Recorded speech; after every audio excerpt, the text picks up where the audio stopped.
உலகத்தில் எத்தனையோ நாடுகள் அணு ஆயுதங்கள் வைத்திருந்தாலும் கூட அணு ஆயுதங்களை ஜப்பானில் பயன்படுத்தி ஒரு கொடூர தாக்குதலை நடத்தினது அமெரிக்கா. இஸ்ரேலில் 70லிருந்து 400க்கும் மேற்பட்ட அணு ஆயுதங்கள் இருப்பதாக சொல்லப்படுது.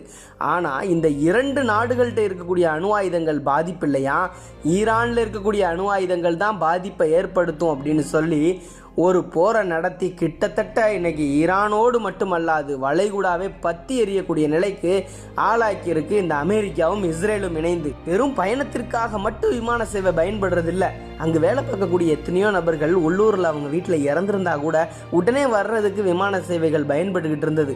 ஆனால் இன்னைக்குள்ள சூழ்நிலையில் யார் இங்கே இருந்திருந்தா கூட கடைசியாக முகத்தை கூட பார்க்க முடியாத அளவிற்கு இன்னைக்கு இஸ்ரேல் அமெரிக்கா ஈரானுடைய போர் மாறி இருக்குது. இந்த போரில் எப்படியாவது ஈரான் வீழ்ந்துடணும்னு சொல்லி நேட்டோ நாடுகளையும் அதே மாதிரி பிராந்திய போராக மாற்றுறதுக்கு சவுதி அரேபியா மேலேயும் துருக்கி மேலேயும் யூகேனுடைய தளத்தின் மேலேயும் இஸ்ரேலே தாக்குதலை நடத்திட்டு அந்த பழியை தூக்கி ஈரான் மேலே போட்டது. ஆனால் யூகேனுடைய கவர்மெண்ட்டும் துருக்கியும் சவுதியும் சேர்ந்து இன்னைக்கு அதை கண்டுபிடிச்சு இஸ்ரேலினுடைய முகத்தில் கரிய பூசியிருக்கிறாங்க. 1994ஆம் ஆண்டு இந்தியாவுக்கு எதிராக மேற்கத்திய நாடுகள் கொண்டு வந்த மிகப்பெரிய பொருளாதார தடையிலிருந்து இந்தியாவை தப்பிக்க வைத்ததோடு மட்டுமல்லாது காஷ்மீரினுடைய விவகாரத்தில் ஐநா சபையில் இந்தியாவுக்கு ஆதரவாக உரையாற்றி இந்தியாவோடு தோளோட தோளாக நின்றதுதான் ஈரான்.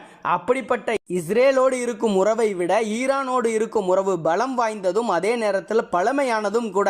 வீடியோ பிடிச்சிருந்தா லைக் பண்ணுங்க, ஷேர் பண்ணுங்க, கமெண்ட் பண்ணுங்க, மறக்காம சப்ஸ்கிரைப் பண்ணுங்க. நன்றி, வணக்கம்.